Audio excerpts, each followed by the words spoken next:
So he's saying that the cosmological argument views the world as a finite effect.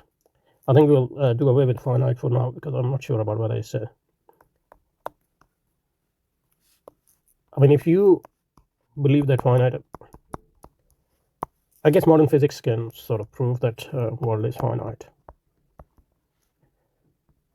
but that will depend on what it can observe or can infer from what it can observe. But how can it say anything about alamul ghaib, for example, like absolute ghaib, if it is there?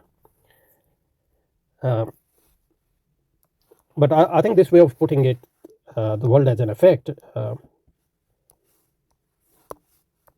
makes the argument weak, because if you already world, and if you are already presupposing that world is an effect, then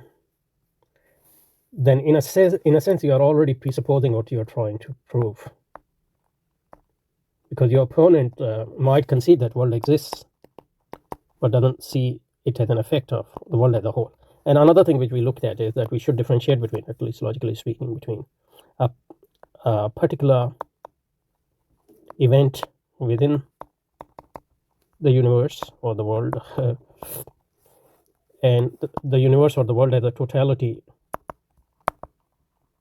of events. So these are two. So even if you believe that particular things, particular events in the world are effects and they have causes, whatever that may mean, you can't necessarily jump from this to argue that since the world as a whole exists, then it must have some cause and it must be considered an effect, because you can believe one without believing the second. Okay.